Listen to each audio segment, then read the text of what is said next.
வணக்கம், இது crime time. நான் பாலவேல் சக்கரவர்த்தி.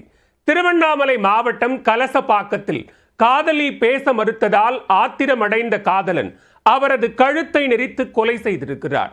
காதலியை கொன்று அவரது உடலை கிணற்றுக்குள் வீசிய காதலன் போலீசிடம் சிக்கியது எப்படி?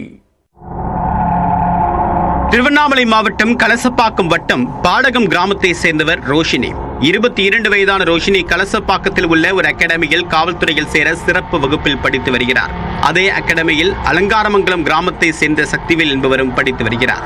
ரோஷினியும் சக்திவேலும் கடந்த 2 வருடங்களுக்கு முன்பாக காதலித்து வந்துள்ளனர். கடைசியாக இருவருக்கும் இடையே ஏற்பட்ட கருத்து வேறுபாடு காரணமாக இருவரும் பேசிக் கொள்வதில்லை. காதலி ரோஷினியை மீண்டும் தன்னை காதலிக்க சொல்லி காதலன் சக்திவேல் பலமுறை தொந்தரவு கொடுத்து வந்துள்ளார். ஆனால் ரோஷினி சக்திவேலிடம் பேசுவதை தவிர்த்திருக்கிறார். இந்நிலையில் நேற்று காலை பாடகம் கிராமத்திலிருந்து கலசப்பாக்கத்தில் உள்ள அகாடமிக்கு செல்ல ரோஷினி வீட்டில் இருந்து கிளம்பியுள்ளார். வழக்கமாக இரவு 7 மணிக்கு ரோஷினி வீடு திரும்பிவிடக்கூடிய நிலையில் சம்பவத்தன்று அவர் வீட்டிற்கு வரவில்லை.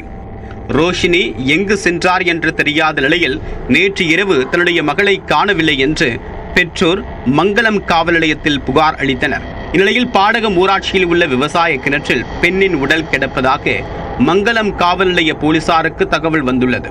கிணற்றிலிருந்து பெண்ணின் உடலை மீட்டு விசாரணை நடத்திய போது அது ரோஷினி என்பது தெரிய வந்தது. திருவண்ணாமலை அரசு மருத்துவமனையில் செய்யப்பட்ட உடற்கூராய்வில் ரோஷினி கழுத்தை நெரித்து கொலை செய்யப்பட்டிருப்பதை மருத்துவர்கள் கண்டறிந்தனர். இந்த விவகாரம் தொடர்பாக மங்களம் காவல் நிலைய போலீசார் ரோஷினியின் காதலன் சக்திவேல் என்பவரை பிடித்து விசாரிக்க ரோஷினியை அவர் கொலை செய்தது தெரிய வந்தது. நேற்று ரோஷினியை சந்தித்து பேசிய சக்திவேல் மீண்டும் தன்னை காதலிக்குமாறு அவரை வற்புறுத்த இருக்கிறார். ஆனால் காதலை விட்டு படிப்பில் கவனம் செலுத்த போவதாகவும் இனிமேல் பேச மாட்டேன் என்றும் ரோஷினி கூறியதால் சக்திவேல் ஆத்திரமடைந்துள்ளார்.